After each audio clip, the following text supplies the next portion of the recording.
Hello, this is lesson 9. Where is Dear Mr. Winston? I'm going to do preview the topic with you and read the first half of the story today. Okay, so let's go to preview the topic on page 259 of your packet. Okay? And the topic is research. Okay? When you do research, you look for information about a topic that interests you. You can look for information in nonfiction books, in newspapers, and on the internet.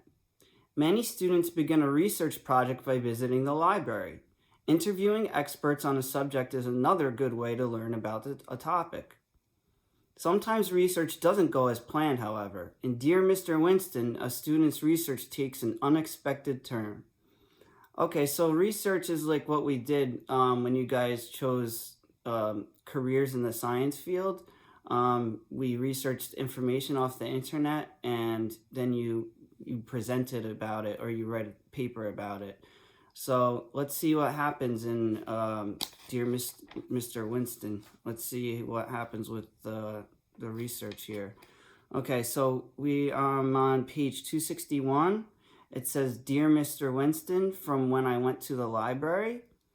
Okay. And the essential question is, what are some different ways to do research? Okay. I'm going to start reading on page 162. Dear Mr. Winston, my parents said that I have to write and apologize. Dad said he's going to read this letter before it's sent and that I'd better make sure my apology sounds truly genuine. So I am truly, genuinely sorry for bringing that snake into the library yesterday. My parents say that what I did was wrong, even though the cardboard box was shut most of the time, and there was no way the snake could have escaped if you hadn't opened the box and dropped it on the floor. My parents say it's my fault for having brought that snake into the library, and I truly, genuinely apologize. But I still don't know how I was supposed to find out what kind of snake I had inside that box without bringing the snake right into the library so I could look at snake pictures and then look at the snake and try to find a picture that matched the snake. I told my parents something that I didn't get a chance to remind you before the ambulance took you away. I did come into the library without the snake first. I left the box outside, hidden under a bush, and tried to borrow a thick green book with lots of snake pictures. You told me that the big green book was a reference book, which meant that it had to stay inside the library. And I couldn't take it out, even for 10 minutes. My parents say I still shouldn't have brought that snake into the library, and that I have to be truly, genuinely sorry if I ever hope to watch Galactic Patrol on television again. My parents picked Galactic Patrol because it's my favorite show, although I'm not sure what not watching a television program has to do with bringing a snake into the library. The people at the library say you hate snakes, so that much won't even touch a book. You won't even touch a book with a picture of snakes on the cover, and that's why you won't be back at the library for a few more weeks. If you want, you could watch Galactic Portal. It's on at 4 p.m. on weekdays on Channel 7. There are no snakes on that show because it takes place in space. Did the flowers arrive?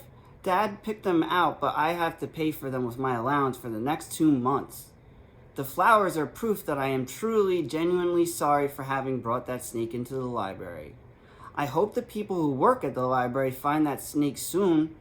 Did they look all under all the chairs?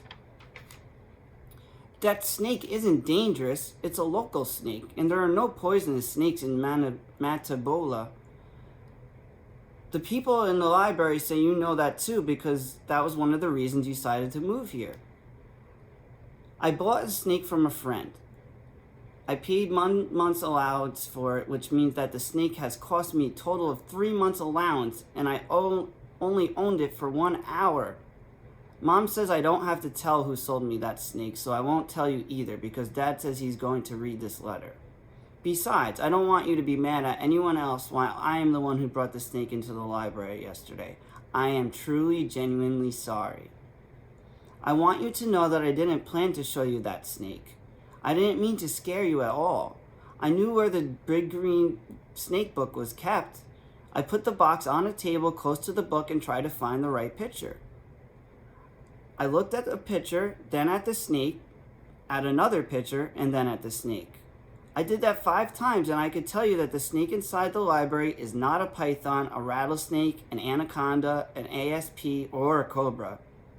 Anyway, I was surprised when you wanted to see what was inside the box, because I didn't ask for any help, and there were plenty of people in the library who did need help. Dad says that fact that I said nothing instead of a snake is proof that I knew I was doing something wrong when I brought the snake into the library. I am truly, genuinely sorry, even though my friend Jake Lambert promised me that that snake I bought from him is perfectly harmless. Okay. Alright, this is actually a short story, so there's only 2 more pages left, so I'm gonna go ahead and finish it today, okay? Okay, so I'm on page 269. I did tell you that I didn't need any help and that a snake book opened. I did have a snake book open in front of me. So I don't know why you insisted on looking inside the box if you were so afraid of snakes and everything. I don't know why you picked up that box before opening a flap either. If you had left the box on the table and maybe even sat down next to it, then maybe the box would have been all right when you screamed and fainted. You wouldn't have fallen so far either if you were sitting down. Do you know that you broke out in a rash after you fainted? I thought a person had to touch something like poison ivy to get a rash.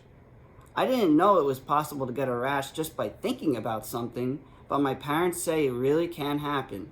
I think maybe you did touch something. Maybe you were lying on the floor.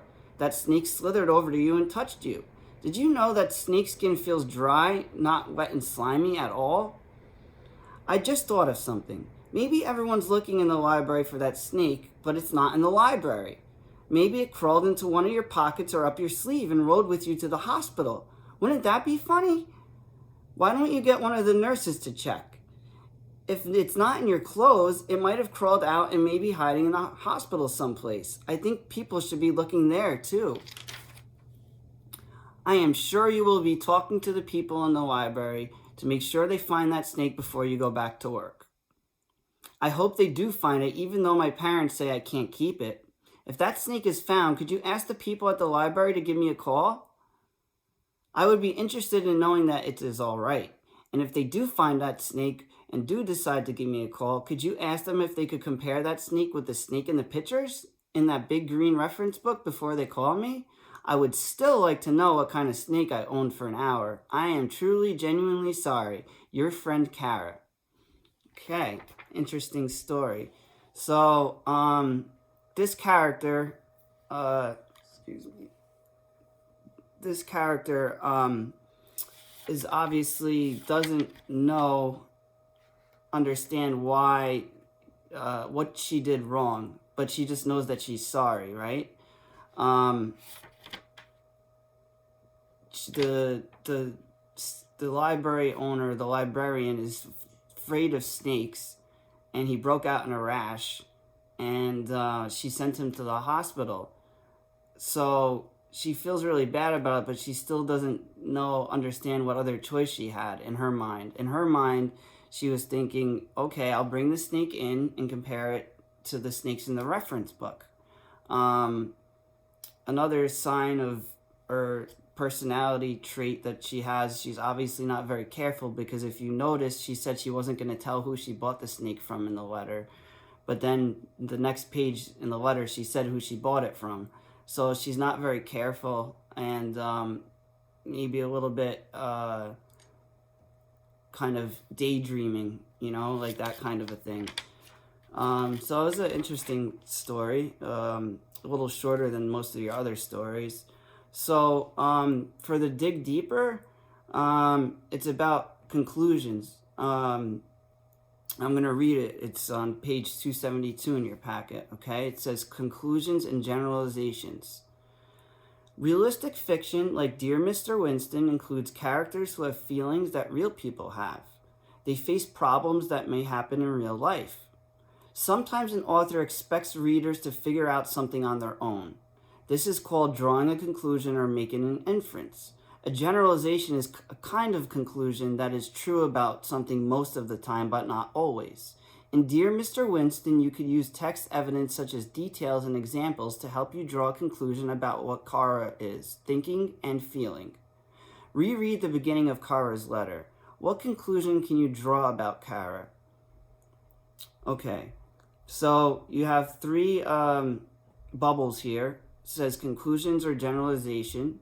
So I want you to make a conclusion about what she's thinking, okay? So if we go back to the first page, it's all about her apologizing and her parents telling her she has to apologize, but only if she's genuinely or truly sorry, okay? She still doesn't know what she did wrong, right? So she's still kind of a little bit clueless, maybe. That could be a generalization or a conclusion. But you have to put evidence from the text. How did you find that?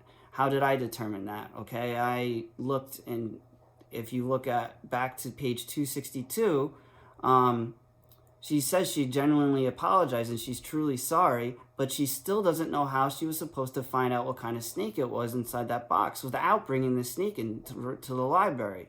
So she still doesn't understand what she did wrong, right?